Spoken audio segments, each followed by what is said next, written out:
சாந்தி. எல்லோரும் சந்தோஷமாக இருக்கிறீங்களா? இன்றைக்கி நாம் பார்க்க போகிறது என்னென்னா, வேற்று கிரகவாசிக்கும் மனிதனுக்கும் பிறந்த முதல் குழந்தை.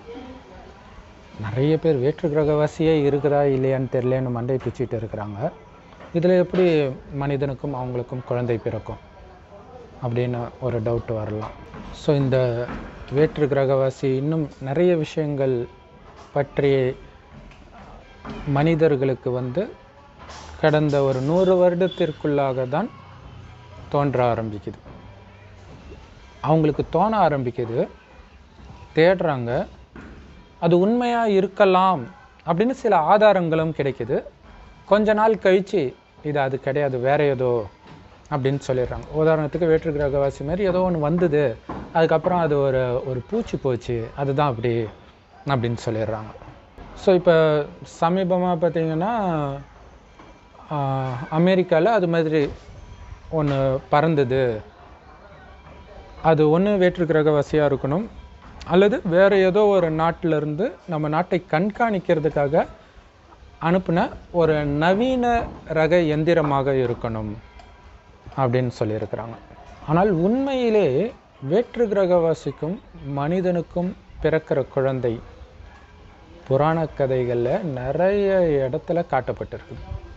ராவணனே அப்படி பிறந்தவன் தான் இல்லையா? நிறைய பேர் பார்த்தீங்கன்னா சொர்க்கத்தில் தேவதைகள் வாழறாங்க, அது ஒரு கிரகம். ஆனால் அது எங்கே இருக்குன்னு மட்டும் யாருக்கும் தெரியாது. நரகம் அது ஒரு கிரகம், அதுவும் எங்கே இருக்குன்னு யாருக்கும் தெரியாது, எந்த மதத்தினருக்கும் தெரியாது. ஸோ வெவ்வேறு இடம்னு மட்டும் தெரியும். அப்போ சொர்க்கத்தில் வாழக்கூடிய தேவதைகளுடைய பெண்ணை நரகத்தில் உள்ளவன் கடத்திட்டு வந்து கல்யாணம் பண்ணி அவங்களுக்கு குழந்தை பிறக்குது. ஸோ அப்படி பிறக்கிற குழந்தை பெரும்பாலும் அரக்கனாக தான் இருக்குது, நல்லவனாக எந்த குழந்தையுமே இருக்க மாட்டேங்குது. ஆனால் நிறைய படமும் எடுத்துட்டாங்க இல்லையா, வேற்று கிரகவாசியோட மனிதனுக்கு குழந்தை பிறக்கிற மாதிரிலாம். ஒருவேளை உண்மையிலே வேற்று கிரகத்திலிருந்து ஒருத்தவங்க வராங்கன்னு வச்சுக்கோங்களேன், கண்டிப்பாக நம்முடைய குணம் இருக்காது, அது வேற மாதிரி இருக்கும் குணமே. நம்ம உருவத்தை மட்டும்தான் நம்மளிருந்து வேற மாதிரி இருக்கும்னு யோசிக்கிறோம், குணமுமே வேற மாதிரி தான் இருக்கும். இங்கே வந்தாலும் இந்த குணத்தினால அவங்க பாதிக்கப்பட மாட்டாங்க. ஸோ அப்போ தான் அவங்கள வேற்று கிரகவாசி அப்படின்னு நம்ம சொல்ல முடியும். இங்கே இருக்கிற குணத்தையே தான் வெளிப்படுத்துகிறாங்க அப்படின்னா அவங்கள நாம் எப்படி வேற்று கிரகவாசின்னு சொல்ல முடியும்? ஏன்னா இங்கே பூமியிலே எடுத்துக்கிட்டிங்கன்னா கூட வெவ்வேறு நாட்டில் இருக்கிற மக்களுக்குமே ஒரு சில குணங்கள் இருக்குது, அவங்களுக்குன்னு சிறப்பு குணங்கள் இருக்குது. அப்படி இருக்கும்போது கிரகமே வேறையாக இருந்து அதிலிருந்து வராங்க அப்படின்னா அவங்களுடைய குணம் முற்றிலும் வேறு மாதிரிலாம் இருக்கணும். அதே மாதிரி மனிதர்கள் இங்கே பலவிதமான ஜீவராசிகள் இருக்குது, மனிதர்கள் இல்லாமல். மனிதர்களுடைய குணமே மாறுது. ஆக்சுவலாக ஒரு குடும்பத்துக்குள்ளேயே எவ்வளோ குணம் மாறுது. அப்பாவுக்கு ஒரு குணம், அம்மாவுக்கு ஒரு குணம், குழந்தைக்கு ஒரு குணம், சகோதரர்களுக்கு இடையில் வெவ்வேறு குணம்.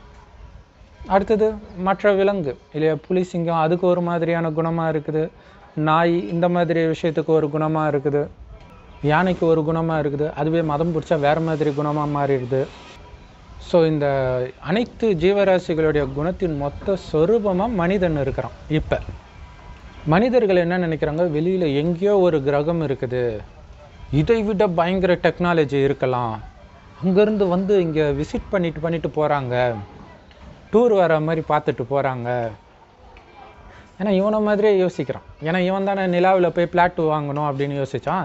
அதேமாதிரி அவங்களும் ஏதோ இங்கே வாங்க வராங்க போல இருக்குது அப்படின்னு நினைக்கிறான்.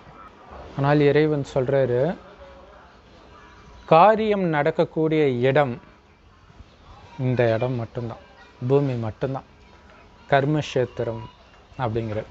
ஸோ காரியம் நடக்கணும்னா யோசிக்கணும், யோசிக்காமல் காரியம் செய்ய மாட்டோம். அப்போ சிந்திக்கக்கூடிய இடமும் இதே இடம்தான். இப்போ எல்லா ஜீவராசிகளுமே ஏதோ கொஞ்சமாவது சிந்திக்கும். அப்போ எல்லா ஜீவராசிகளும் வசிக்கிற இடம் இந்த இடம் மட்டும்தான்.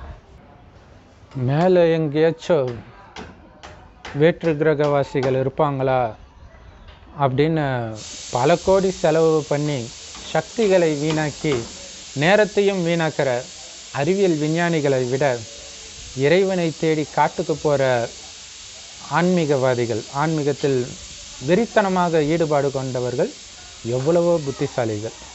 ஏன்னா அப்படி தேடுறதுக்கான பலன் இருக்குது.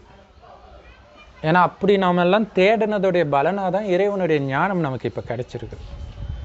ஆனால் மேலே தேடுறதுனால எந்த விதமான பலனும் கிடைக்கல.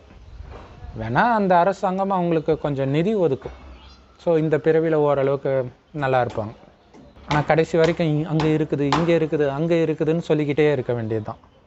அப்போ வேற்று கிரகவாசின்னு ஒருத்தர் இல்லவே இல்லையா? வேற்று கிரகவாசிக்கும் மனிதனுக்கும் குழந்தையே பிறக்காதா அப்படின்னா பிறக்கும். வேற்று கிரகவாசி இருக்கிறாங்க இல்லை? நம்ம எல்லாருமே வேற்று கிரகவாசி தான். நம்ம இங்கே குழந்தையாக தானே பிறக்கிறோம். வேற்று கிரகவாசியாக இருப்பவரே தான் இங்கு குழந்தையாக ஜென்மம் எடுக்கிறோம், அதாவது உடலையே எடுக்கிறோம். ஆனால் வேற்று கிரகத்தில் இருக்கும்போது நம்ம உடலற்ற வெறும் உயிராக இருந்தோம். அந்த உயிர் வசிக்கக்கூடிய கிரகம்தான் இந்த பரந்தாமம், அதாவது அந்த இடம். அதைத்தான் பரலோகம் அப்படின்னு கிறிஸ்தவர்கள் சொல்கிறாங்க. பரலோகத்தில் இருக்கும் பரமபிதாவின்னு சொல்கிறதுக்கு காரணம் அங்கே தான் கடவுளும் இருக்கார், சிவபெருமானும் இருக்கார். அவரை தான் பரமபிதான்னு அவங்க சொல்கிறாங்க. அல்லான்னு முஸ்லீம்கள் சொல்கிறாங்க. கடவுள் ஒருவரே, அனைத்து ஆத்மாக்களும் அங்கே தான் இருக்கும். அவரும் நம்மள மாதிரி ஒரு ஆத்மா தான். ஒரே வித்தியாசம், நாம் இந்த பூமிக்கு உடல் எடுக்கிறோம். பிறப்பிறப்பு சக்கரத்தில் வரும் 5000 வருஷ காலச்சக்கரத்தில். சிவபெருமான் இதிலிருந்து விலகியே இருக்கிறார்.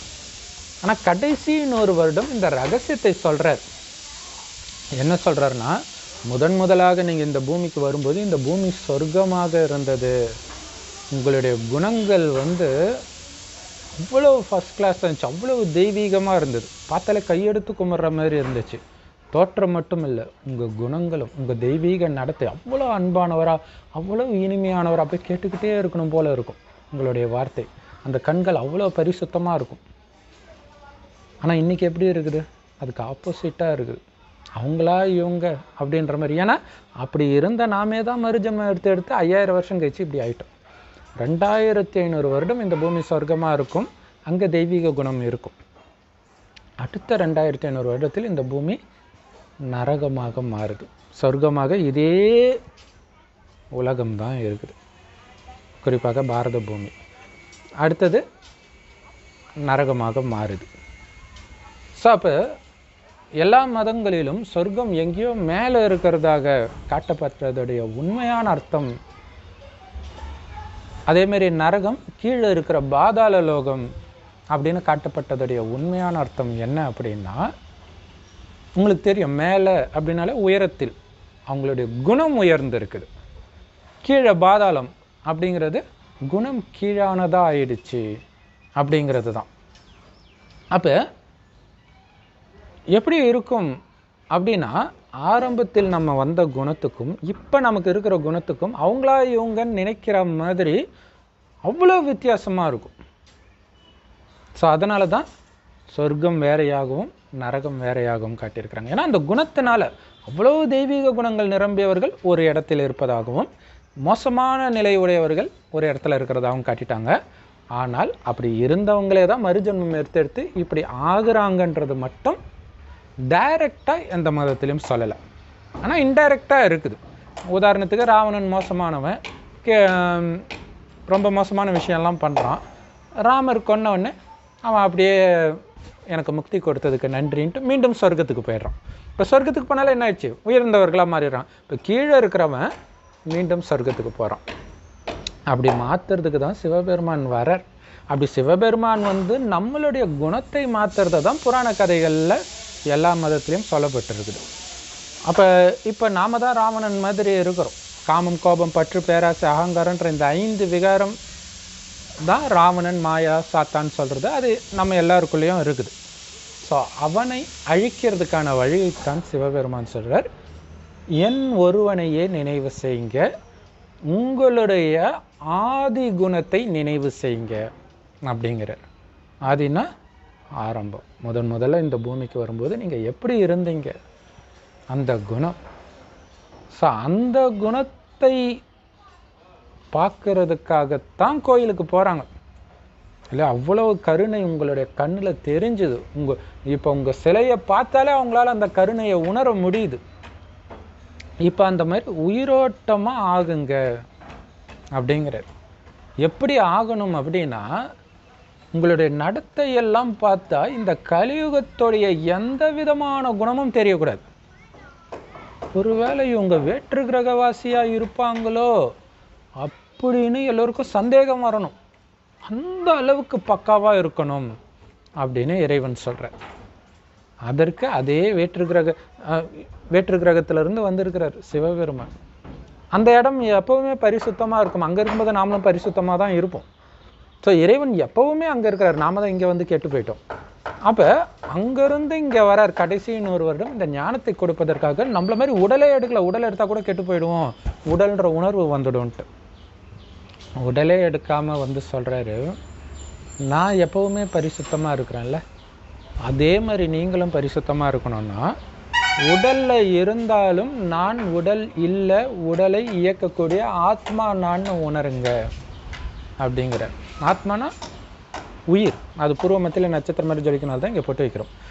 ஸோ அப்போ ஆத்மா நான் அப்படின்னு உணர்ந்து பரமாத்மாவாகிய என்னை நினைவு செய்யுங்க. என்னுடைய குணத்தை நினைவு செஞ்சுக்கிட்டே இருந்தீங்கன்னா என்னுடைய குணங்களே உங்களுடைய குணங்களாக மாற ஆரம்பிக்கும். ஸோ அப்போ நாம் சிவபெருமானை நினைக்கணும். அவர் செம்பொன் நிறமான உலகத்தில் நட்சத்திரம் மாதிரி இருக்கார். அந்த இடம் செம்பொன் நிறமாக இருக்கும். இப்போ செவ்வானத்தில் நட்சத்திரம் மாதிரி சிவபெருமானை அப்பான்னு அன்பாக நினைக்கணும். ஆத்மாவுக்கு அவர் தான் அப்பா. ஸோ அவரை நினைக்க நினைக்க ஆத்மா தூய்மை ஆகுது. தூய்மை ஆக ஆக சொர்க்கத்தின் அந்த குணங்கள் வெளிப்பட ஆரம்பிக்கும். கூடவே இறைவன் கொடுக்குற ஞானத்தையும் கேட்கணும். அதை தான் முரளின்னு சொல்லுவோம். ஏன்னா கடைசி 100 வருடம் ஒரு வயோதிகர் உடலில் வந்து தான் இந்த ஞானத்தை கொடுக்குறார். உடலற்ற சிவபெருமான் எடுக்கிற உடலின் நினைவைத்தான் நந்தி அப்படின்னு சொல்கிறாங்க இல்லையா? ஸோ நந்தி லிங்கம் இருந்தாலே நந்தி இருக்கும். காரணம், நந்தி இல்லாமல் சிவனாலே எதுவும் பண்ண முடியாது. உடல் இருந்தால் தானே பேச முடியும்.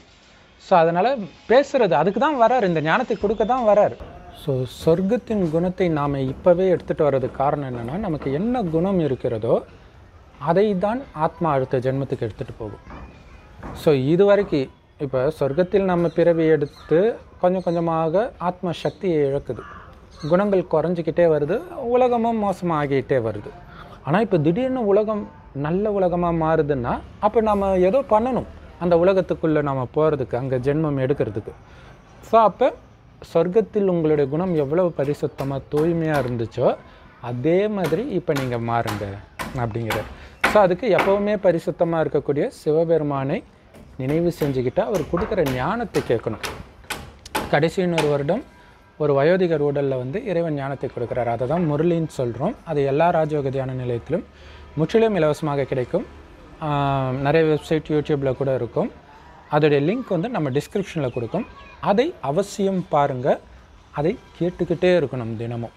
ஸோ அதை கேட்க கேட்க அதை நினைக்க நினைக்க மனசில் வந்து அது எப்போவுமே ஓடிட்டு இருக்கணும். ஸோ அப்போ தான் நம்மளுடைய குணம் வந்து அப்படியே மாறும். ஆனால் நம்ம இருக்கிறது எங்கே இருக்கிறோம்? நரகத்தில், கலியுகத்தில் இருக்கிறோம். சுற்றி இருக்கிறவங்க எல்லாருமே காமம், கோபம், பற்று, பேராசை, அகங்காரன்ற குணத்தை தான் வெளிப்படுத்த போகிறாங்க. ஆனால் அந்த குணத்தை முற்றிலும் நீங்கள் அழிக்கணும். ஏன்னா சொர்க்கத்தில் அந்த குணமே இருக்காது. திருமணம் நடக்கும், குழந்தை பிறக்கும், காமத்தினால கிடையாது. கணவனும் மனைவி நமக்கு ஒரு குழந்தை வேணும்னு நினைக்கும்போது மனைவி கரு உருவாள். அந்த அளவுக்கு எண்ணத்துக்கு சக்தி இருக்கும். அதை தான் யோக பலம் அப்படின்றோம். அதற்கு காரணம் ஆத்மாவை இப்போ தூய்மை ஆக்குறதுனால. இப்போ சொர்க்கத்தில் உள்ள தேவதை மாதிரியே இப்போ மாறப்போகிறோம். ஆனால் சொர்க்கத்தில் உள்ள தேவதைக்கும் நமக்கும் ஒரு முக்கியமான வித்தியாசம் இருக்குது. அதாவது உடல் அங்கே பயங்கர அழகாக இருக்கும், அது வேறு விஷயம். உடல் அழகாக இருக்கும், தங்க வைர வைடூரியம் கொட்டி கிடக்கும், எல்லாரும் தெய்வீக குணங்கள் உடையவராக அங்கே இருப்பாங்க. ஆனால் இங்கே யாரும் தெய்வீக குணம் உடையவராக இருக்க மாட்டாங்க. நம்ம தான் மாறுறோம். நம்மளே அப்படி கிடையாது இதுக்கு முன்னாடி, இப்போ தான் மாறிட்டு இருக்கிறோம். இப்போ எல்லாரும் காமம், கோபம், பற்று, பேராசை, அகங்காரம் நிரம்பியவர்கள் நமக்கு தெரியும். அவங்க கூட சேர்ந்தாலே நாமளும் அந்த மாதிரி மாறிடுவோன்னு தெரியும். அப்போ புத்தியினால் நாம் விலகி இருக்கிறோம். இது ரொம்ப ரொம்ப முக்கியமான விஷயம். புத்தினாலன்னு இல்லை, இந்த ஞானத்தை கொடுக்கறத தவிர மற்ற எல்லாத்துலேருந்தும் விலகி இருக்கணும். ஏன்னா அவங்க கூட பழகினாலே அவங்களுடைய குணம் தான் வரும். நாம் இறைவனையே நினச்சிட்டு இருப்போம், இறைவனை பற்றியே பேசிகிட்டு இருப்போம். அவங்க என்ன நினச்சிட்டு இருப்பாங்க? சினிமாவை பற்றி, காமத்தை பற்றி, இவன் அப்படி பண்ணான், அவன் அப்படி பண்ணான், அதெல்லாம் கேட்டிங்கன்னா அப்புறம் நீங்கள் அவங்கள மாதிரியே கலியுகத்திலே தான் இருக்கணும். அப்போ என்ன பண்ணுறாங்கன்னா அவங்க பிடிச்சி இழுக்கிறாங்க கலியுகத்துக்கு வா, நான் இங்கே தானே இருக்கிறேன், நீ மட்டும் ஏன் விட்டுட்டு போகிறேன்ட்டு. நீங்கள் என்ன பண்ணுறீங்க, உனக்கு வேணும்னா வா என்னை பிடிச்சிக்கிட்டு நீ சத்தியுகத்துக்கு வா, நீ எதுக்கு கலியுகத்தில் என்னை பிடிச்சி இழுக்கிற அப்படின்னு சொல்லிவிட்டு விலகிடுறோம். ஸோ எப்படி பாம்புனா அது கொத்த தான் செய்யும் இல்லையா, அப்போ நம்ம விலகி இருந்ததை தான் பார்ப்போம். அதே மாதிரி தான் கலியுகவாசிகள் எல்லாருக்குள்ளேயும் காமம், கோபம், பற்று, பேராசை, அகங்காரன்ற 5 தலை பாம்பு இருக்குது. அப்படின்ற உணர்வோட எச்சரிக்கையாக இருக்கணும், விலகி இருக்கணும், ஞானத்தை கொடுக்கணும், பண்பாக பணிவாக சொல்லணும். எடுத்துக்காட்டினா நீங்கள் பாட்டுக்கு அமைதியாக போயிடணும், அவ்வளோதான். ஸோ நாம் வேற்று கிரகவாசிகள் மாதிரியும் தெரியணும், அதே நேரத்தில் நாம் வேறு இடத்துல இருக்கிறோம் அப்படின்றது நமக்கு உணரணும் இல்லையா. மற்றவர்களுக்கு இவங்க ஏதோ வேறு உலகத்துலேருந்து வந்திருக்கிறாங்க அப்படி இருக்குன்னு தெரியணும். நமக்கு இது நம்ம இடம் கிடையாது கலியுகம் அப்படின்றது மனதில் ஓடிக்கிட்டே இருக்கணும். இன்னும் கொஞ்ச நாள் தான் இங்கே இருக்க போகிறோம், நம்மளுடைய ராஜ்யம் வந்துட்டு இருக்குது, இறைவன் நமக்காகவே உருவாக்கிட்டு இருக்கிறாரு, அங்கே போக போகிறோம் அப்படிங்கிறது எப்போ ஞாபகம் வரும்? போக போகிறது எது? ஆத்மா. அப்போ நான் ஆத்மான்னு சதா ஞாபகம் இருக்கணும். உடல் நினச்சிங்கன்னா இந்த உடல் சார்ந்த குடும்பம், உறவுகள், உங்கள் வேலை, இதே தான் நினச்சிட்டு இருப்பீங்க. ஸோ அது எல்லைக்குட்பட்ட விஷயம், இந்த ஒரு பிறவியை மட்டும் நினைக்கிறது. ஆத்மா நினச்சிங்கன்னா தான் இந்த 5000 வருடத்தில் 84 பிறவி அதிகபட்சமாக எடுக்கிறோம். ஸோ அந்த 84 பிறவியும் ஞாபகம் இருக்கும். அனைத்தும் நிரம்பியவனா, அவ்வளோ அழகாக இருந்தவனா, அவ்வளோ அறிவாளியாக இருந்தவனா, அவ்வளோ அன்பானவன் இருந்தவனா, அனைத்தையும் இழந்து இப்போ பிச்சைக்காரனாக இருக்கிறேனே, அனைத்து குணத்திலையும், செல்வத்திலையும், ஆரோக்கியத்திலையும். காரணம் என்ன? காமம், கோபம், பற்று, பேராசை, அகங்காரன்ற இந்த மாயின் கவர்ச்சியில் சிக்கினதுனால. ஸோ அதனால் கலியுகத்தை பார்க்க மாட்டேன், கேட்க மாட்டேன், சதா ஒரு சிவனை தவிர வேறு எதையும் நினைக்க மாட்டேன் அப்படிங்கிறதும் மனதுக்குள்ளே ஓடிக்கிட்டே இருக்கணும் எப்பொழுதுமே. புராண கதையில் பார்த்திங்கன்னா சிவன் பார்வதிக்கு சொல்லுவாங்க, பார்வதி ஒரு அசுரனோட யுத்தம் பண்ணணும். அப்போ சிவன் சொல்கிறாரு, உன்னுடைய யுத்தத்தை நீ தான் பண்ணணும், நான் பண்ண முடியாது இல்லையா. மாயை நம்மளை அடிமையாக்கிடுச்சு, நம்ம தானே அதுக்கிட்ட போரிடணும். ஆனால் எப்படி போரிடணுன்ற வழியை அவர் கொடுக்குறார். அந்த வழியைத்தான் புராண கதையில் என்னவா காட்டிட்டாங்க? வில்வ இலையாக காட்டிட்டாங்க. ஸோ ஒரு வில்வ இலையை கொடுத்து, உனக்கு எப்போல்லாம் மனசு குழப்பமாக இருக்குதோ அப்போ இந்த வில்வ இலையை பார், மனது தெளிவுறும் அப்படின்னு சொல்லுவார். ஸோ அப்படின்னா இந்த ஞானம், முரளி. ஸோ அந்த முரளி மனதுக்குள்ளே ஓடிக்கிட்டே இருந்தாலே மனசு லேசாக தான் இருக்கும், தெளிவாக தான் இருக்கும். ஆனால் அதை விட்டுட்டு வெளியில் ஏதோ நல்லா இருக்குதே அப்படின்னு வெளி உலகத்து விஷயத்தை கேட்டிங்கன்னா இறைவன் கொடுத்த ஞானம் மறந்துடும். உங்களையே அறியாமல் எப்போ தான் போய் மாயா கிட்ட மாட்டினீங்கன்னே தெரியாது. அப்புறம் என்ன ஆகிடும்? வேற்று கிரகவாசியிலேருந்து இந்த கிரகவாசியாக மாறிடுவீங்க. ஸோ அதை தான் வேற்று கிரகவாசிக்கும் இங்கே இருக்கிற மனுஷனுக்கும் பிறந்த குழந்தையாக நீங்களே மாறிடுவீங்க. அப்புறம் இல்லையா, நம்ம சிவபெருமானுடைய குழந்தை, சொர்க்கத்தை சார்ந்தவர்கள், சொர்க்கவாசி நாம் அப்படின்றது சதா மைண்டில் இருக்கணும். நரகவாசி கிடையாது, நரகவாசி ஆகிடக்கூடாது. ஸோ பாம்பு பார்த்திங்கன்னா ஒரு லெவலுக்கு மேலே போச்சுன்னா, நல்ல பாம்புலாம் அதால் கிட்ட அட்டாக் பண்ண முடியலன்னா அப்படி வேகமாக அந்த விஷத்தை கக்கும், மேலே அடிக்கும்.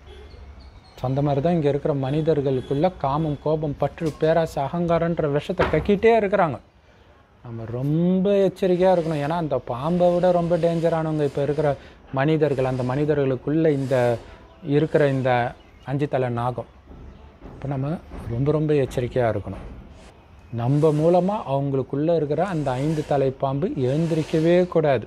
இவ்வளோ எச்சரிக்கையாக இருக்கணும். அப்படின்னா என்ன? காமத்தை தூண்டுற மாதிரி நம்மளுடைய ட்ரெஸ்ஸோ, பார்வையோ, வார்த்தையோ நம்மளை அறியாமல் கூட வந்துடக்கூடாது. ஏன்னா இதுக்கு முன்னாடி இங்கே தானே இருந்திருக்கணும், நம்மளை அறியாமலே வரும், நமக்கே தெரியாது.